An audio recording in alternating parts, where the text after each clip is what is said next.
Good morning, my friend. I hope you're doing well. Dr. Lee Warren here with you for another episode of Self-Brain Surgery, the Dr. Lee Warren podcast, and I have an exciting announcement. It is Tuesday, and that means it's Tuesdays with Tata. Man, we had a great talk on Sunday afternoon. Tata and I talked about suffering and theology and the lessons we can learn from the Old Testament book of Job. If you're going through something hard, this will give you a good example of how to prepare, how to handle it, and what to do when you're in the worst moments of your life. And Job shows us how to get it done. Tata drew some great things out of this book, and we had a wonderful talk. And I hope that you'll buckle up, get a pen and paper, some notes, and a Bible. And if you're working out, come back to it later and take some notes. The transcript will be available to you so you can have the written transcript out. Now, these are computer-generated transcripts, and there may be an error or two here and there. So if you run across something you can't decipher, send me an email, lee@drleewarren.com, and I'll help you with the transcript and try to get it corrected. So just let me know about that. We had an amazing talk. I hope you're ready to talk with Tata about Job and suffering. And that leaves us, my friend, with just one question. Hey, are you ready to change your life? If the answer is yes, there's only one rule. You have to change your mind first. And my friend, there's a place where the neuroscience of how your mind works smashes together with faith, and everything starts to make sense. Are you ready to change your life? Well, this is the place, Self-Brain Surgery School. I'm Dr. Lee Warren, and this is where we go deep into how we're wired, take control of our thinking, and find real hope. This is where we learn to become healthier, feel better, and be happier. This is where we leave the past behind and transform our minds. This is where we start today. Are you ready? This is your podcast. This is your place. This is your time, my friend. Let's get after it.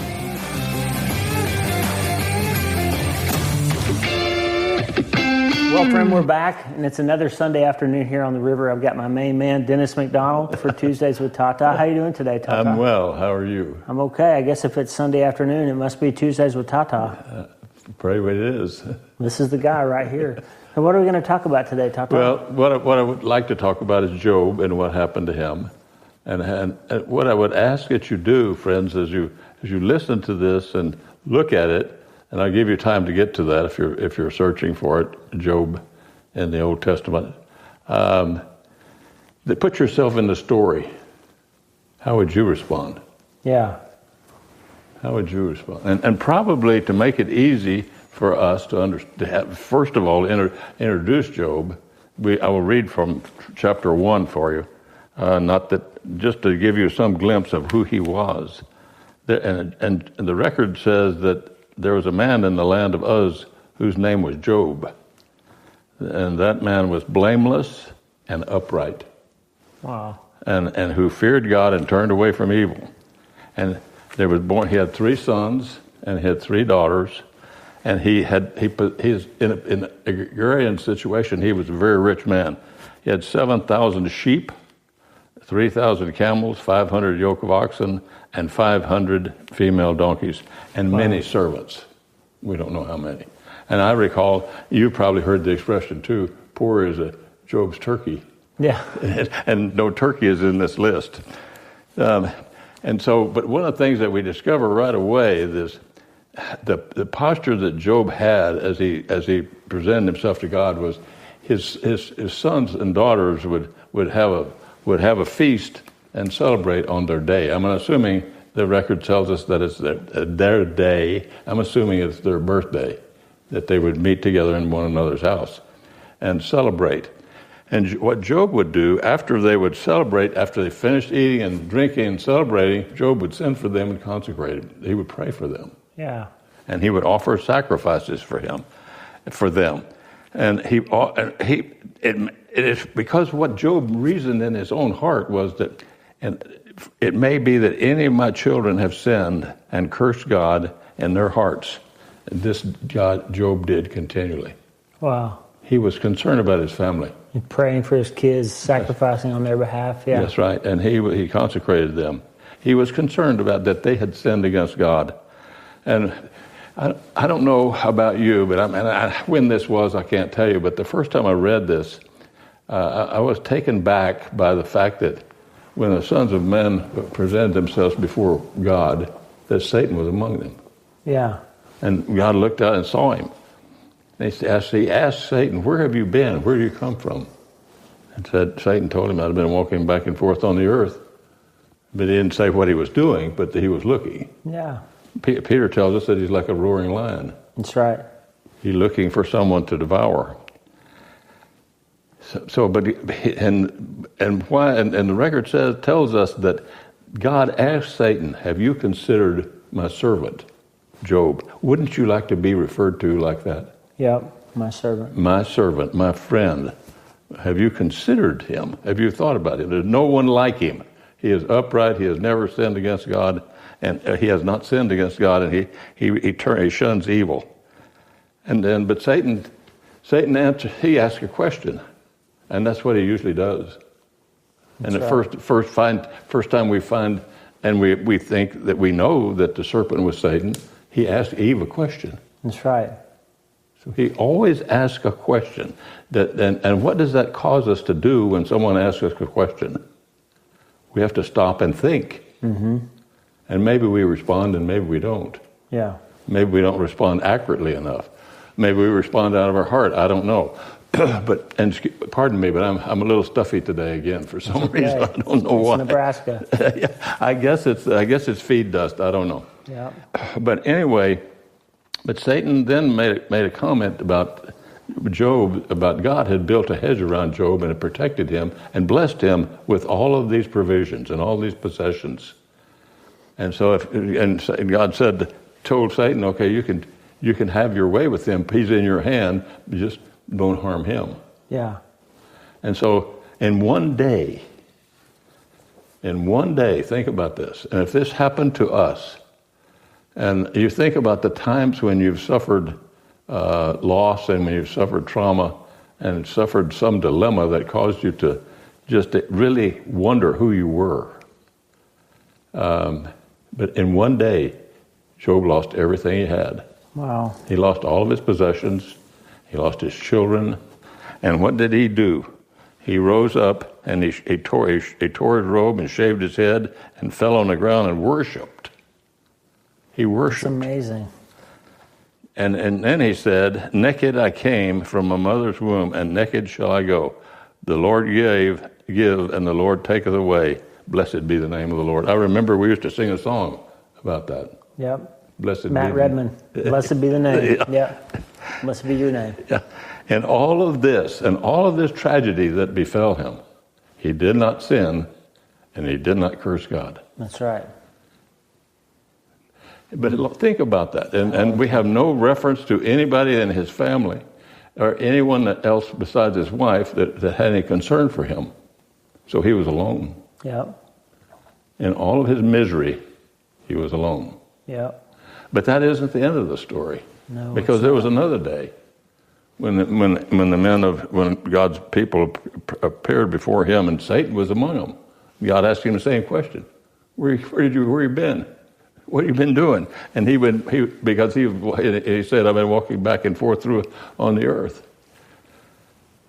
And then God said to him, "In all the things that have happened to Job, he has not sinned." Wow. He has not given up his integrity. That's right.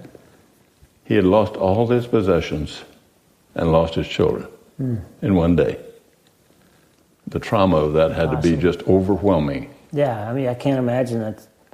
Losing one child, you've lost two. There's just overwhelming grief. And friend, if you've been through that, we're sorry. But I can't even, there's no math that gets you to what Job must have felt. No, there isn't. You can't. We can ponder that as long as we have breath, but we cannot understand it. That's right. We cannot comprehend what that was like.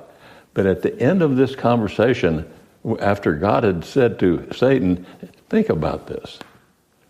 All that he's done, all you've done to him, and he has not lost his integrity, he has not sinned." So, but then Satan said, "Well, take his life." And God told him, "No, you can have your way with him if you want, but you cannot take his life." So what does that tell you about? Like I said, there's several lessons here that we could be learning and talking about that. And I don't have a real answer for what kind of situation or relationship that God has when he looks at Satan, or what he thinks about when he looks at Satan. But we know already that He's got Satan on a short leash. That's right. Satan can only go so far. But anyway, what happened to Job next is he was covered with sores from the soles of his feet to the top of his head. Yeah. And so he was so bad that he took pottery shards and scratched himself with them, wow. and he sat in ashes. Think about that situation that he's in. He's lost everything. Then he's beginning to lose his health. And then but he did not sin. He did not curse God. He was not against God. But his wife came and said, "You still have your integrity. Why don't you just curse God and die?" Yeah, his wife. His wife. Curse God and die. She didn't want to see him suffer. No. And he accused her of being foolish because the Lord, he said, why would we question God if he gives good gifts and he gives bad gifts as well? That's right. And takes them away. But in all of this suffering that he went through, he did not sin. He did not reject God. Now, and then his friends came to see him. His friends showed up. Yeah. His friends showed up. Now, think about it. No one in his family other than his wife has said anything to him that we know of. In all this suffering that he's going through, he does not have a friend. He does not have anybody to talk to, nobody to commiserate with. But his friend showed up, and when they saw him from a long way off, they didn't even recognize him. Wow. He was so miserable. And they even cried and tore their garments, tore their robes, and threw dust in the air. And they sat on the ground for 7 days and 7 nights and did not say a word. Wow. So they did well. They did what John Swanson says. They showed up and shut up. That's right. They appeared. They appeared. But then later on we'll see that they made a mistake. They started talking. That's right. They started talking. Yeah. The only thing else that we see that Job did, and I can understand that. He cursed. He didn't say he cussed, but he cursed the day that he was even born. Yeah. And that part I can understand. I don't remember being in any kind of situation like that where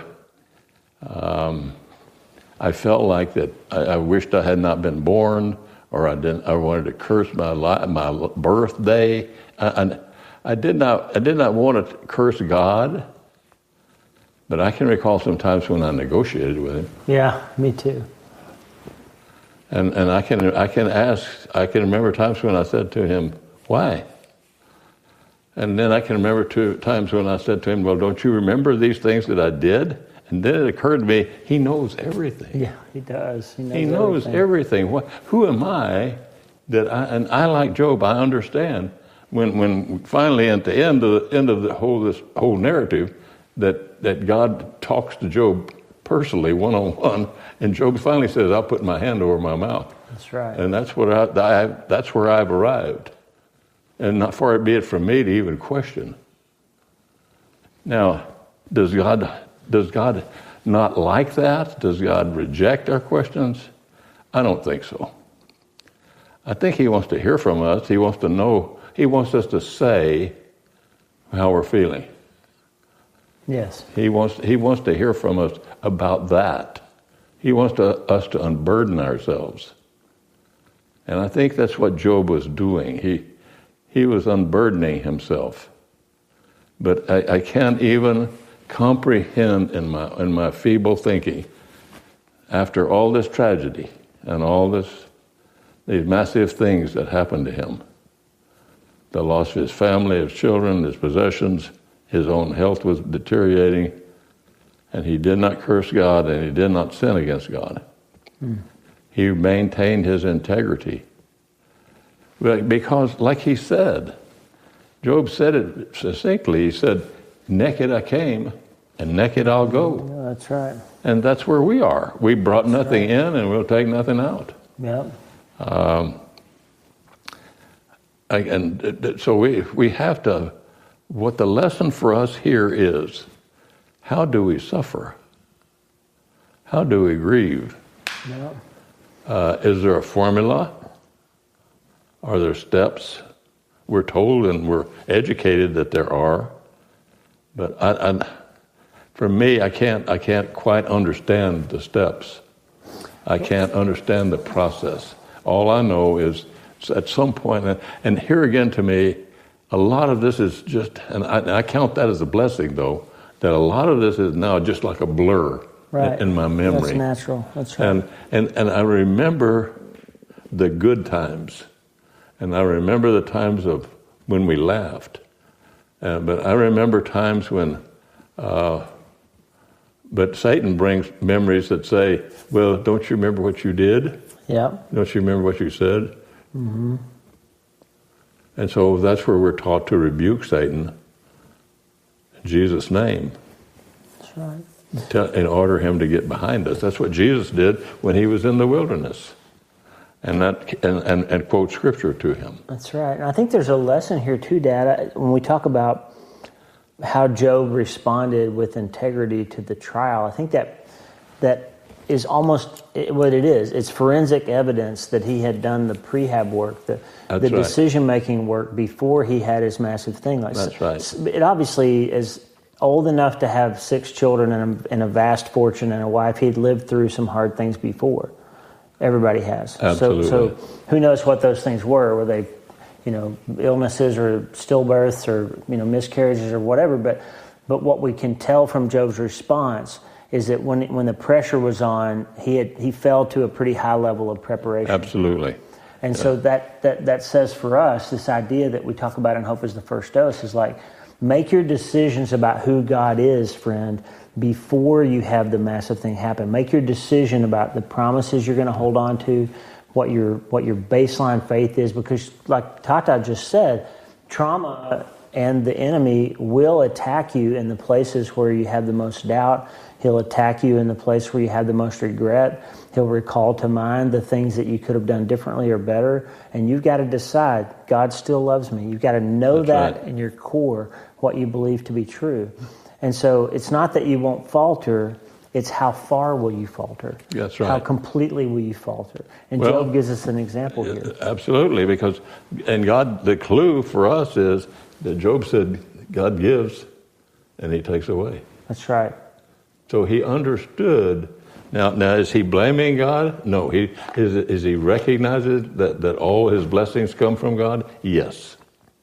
And I'm thinking that he recognized the fact that none of this was done with his hands. That's right. That he was picked out. He was singled out. He received blessings that. And the other part of it is when all of this happened to him, one of the things that he did when he lost his children, when he lost his possessions, he fell to the ground. Well, he tore his garments, shaved his head, fell to the ground, and worshipped. That's right. He worshipped. He remembered God. And he acknowledged God. That's right. And but anyway, the whole point is that what are we going to do when we don't have any place to go? The only thing that we can do is we can cry out for God to help us. That's right. And if we haven't accepted God as the one that will help us, then we're in trouble. That's right. We got an email this week, a few days ago, from a woman who was driving in her car on the way to the hospital where her daughter was in for a drug-related psychotic break and suicide attempt. And she said that devastating, right? And she turned on the radio, and one of our podcast episodes was on about what to do when you don't know what to do. That's right.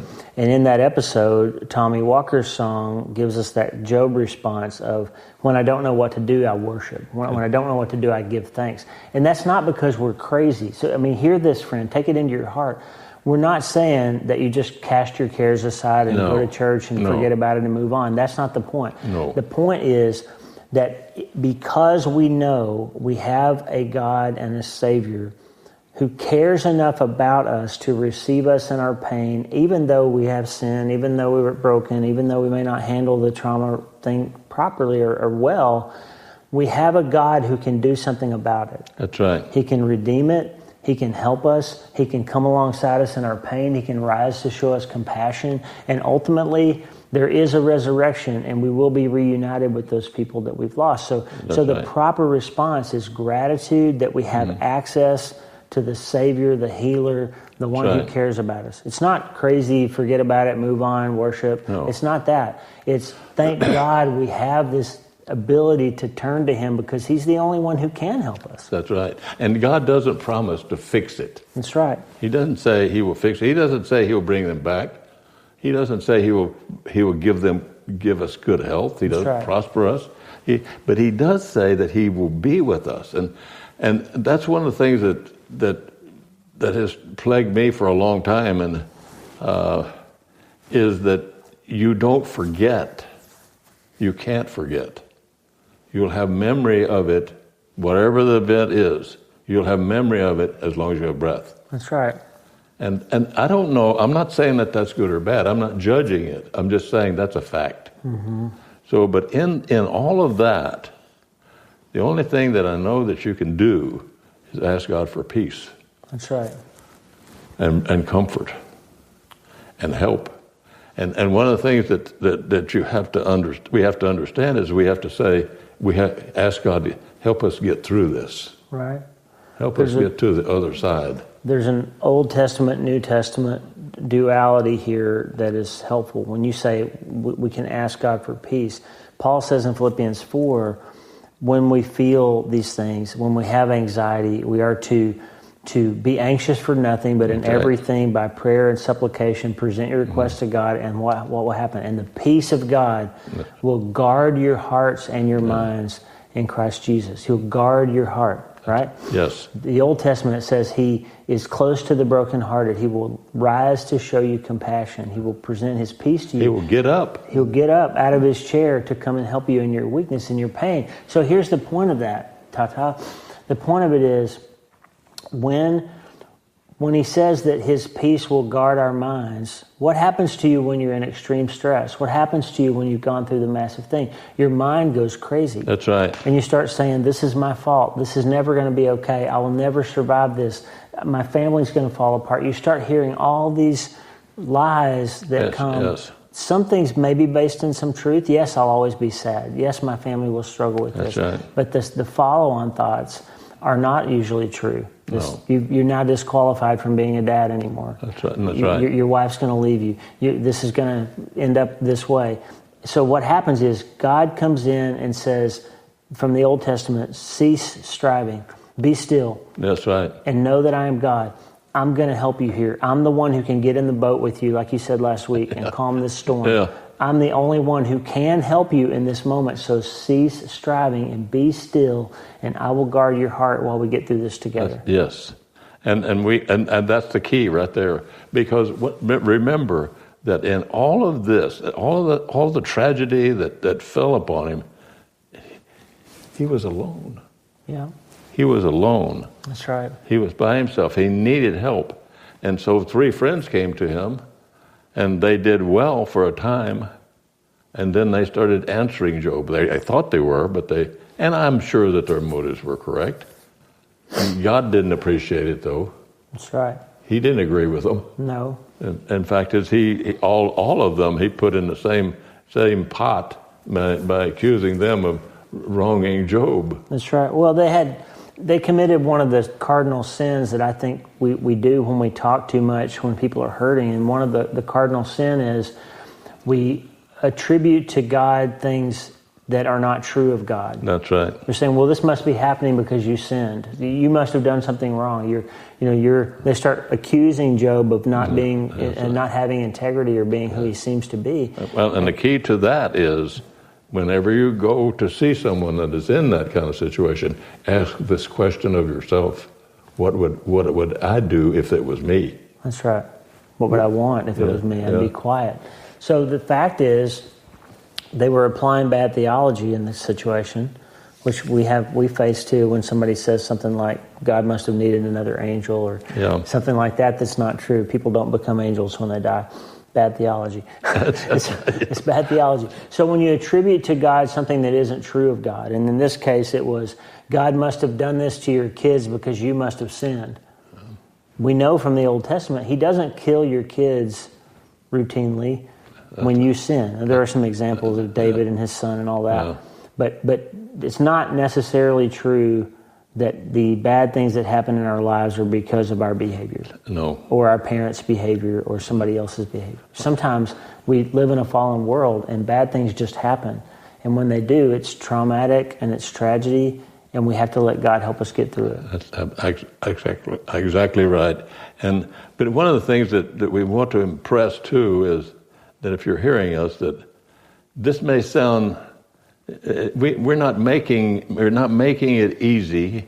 We're not painting you a picture though that is horrifying, but yet we're telling you that what we're telling you is coming from truth, because we've walked this way before. So it's not something that's new to us. That's right. We know what it feels like. That's right. And we know what it feels like on both sides of it. And we know how we felt when we talked to God. So in all of this, think about yourself and what kind of relationship you have with God, and if you even believe there is a God. And that part I can't even understand, because I sent that quote to you from I think it was from Spurgeon, that atheism, even the demon, even Satan didn't fall for that. Yeah, that's right. He didn't have that vice. That's right. That's right. So there is a being, our Creator, who knows now what it feels like, because Jesus Christ has been here and walked among us. That's right. So he knows what that pain looks like. He knows what it feels like. He knows what it feels like to be abandoned. He knows what it feels to be alone. That's right. When he faced his accusers, he was alone. So Job is in this situation where he is alone as well. But he knows. He knows exactly what kind of relationship that he has with God. First of all, he fell down and worshiped. Then he said to God, "Lord gives and the Lord takes away. Blessed be the name of the Lord." And good things come from God. And then he posed a question that said, also, why can't we accept the bad things as well? That's right. Those are hard. Yeah. Now, we have, the thing about it is that we do not have a promise that this life will be easy. There is no promise that it will be easy. No, in fact, we are promised that it will be hard. Jesus said that. In this world you will have trouble, John 16:33. So the real question I've come up with after 20 plus years working among the sickest people in the world as a neurosurgeon is the right question isn't why me, it's why did it take this long for it to be me? Like it happens to everybody. So that's right. The life lived thinking that nothing bad will ever happen to you is one in which you are set up to be really disappointed and really unfounded, unanchored when life does get hard, because it will get hard. And this is not to be fatalistic. It's just a fact that in this world you will have trouble. So the right question isn't, why is this happening to me? Although we all ask it, and we should do. Absolutely. 100% we do. That's not the right question. The right question is, how can you help me in this time, God, now that this has happened? What can I do now? That's right. Turn it around. Turn it around in your mind and in your heart, so that you understand that this is not something that is happening with you or to you. It happened in front of you. Yeah. It was in your presence, and right. You were a part of it. But it's not something that you have to take with you your whole life. But like I said, you're never going to forget. That's right. Well, it's that definition of trauma, and this is important as we come to an end today here. Trauma is not what happened to you. Trauma is your set of responses to what happened to you. That's right. And the reason that's an important distinction is because Job would live the rest of his life with those 6 children having perished. That's right. They weren't coming back. That happened to him. And if he identified his trauma as the thing that happened, he would have been hopeless, because that will never change. No. The thing that happened has always happened. It's always true. But the trauma response can be mitigated and healed if we respond to it properly. And Job shows us the way. Turn to God, worship, seek His help. Let Him fill us with that peace. And He'll help us to tell a different story over time. It doesn't happen overnight. No. But as time goes on in our life, we begin to see a different story.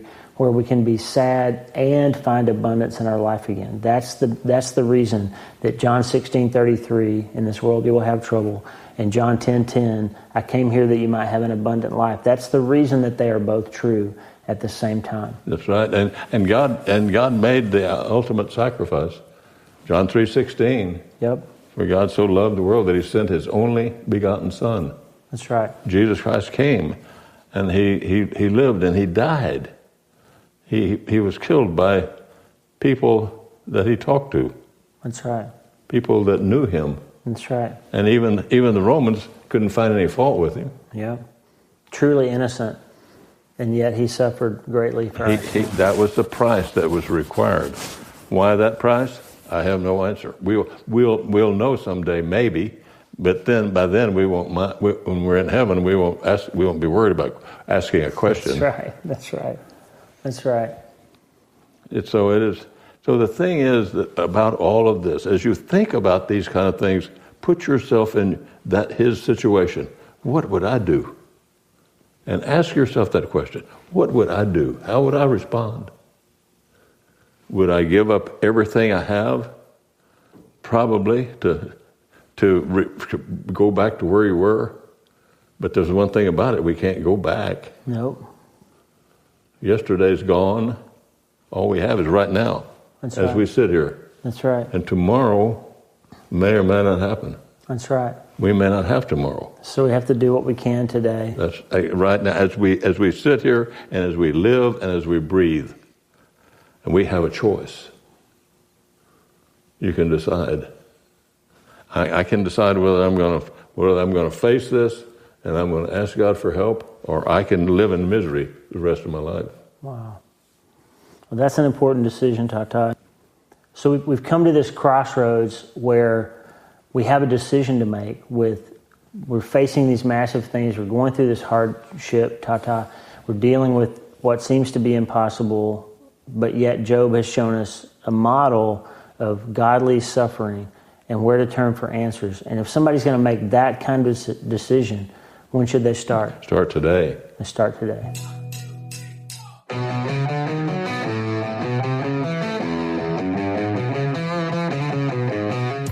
Hey, thanks for listening. The Dr. Lee Warren podcast is brought to you by my brand new book, Hope is the First Dose. It's a treatment plan for recovering from trauma, tragedy, and other massive things. It's available everywhere books are sold, and I narrated the audiobook if you're not already tired of hearing my voice. Hey, the theme music for the show is Get Up by my friend Tommy Walker, available for free at TommyWalkerMinistries.org. They are supplying worship resources for worshipers all over the world to worship the Most High God. And if you're interested in learning more, check out TommyWalkerMinistries.org. If you need prayer, go to the prayer wall at wleewarrenmd.com/prayer, wleewarrenmd.com/prayer, and go to my website and sign up for the newsletter, Self-Brain Surgery, every Sunday since 2014, helping people in all 50 states and 60-plus countries around the world. I'm Dr. Lee Warren, and I'll talk to you soon. Remember, friend, you can't change your life until you change your mind. And the good news is you can start today.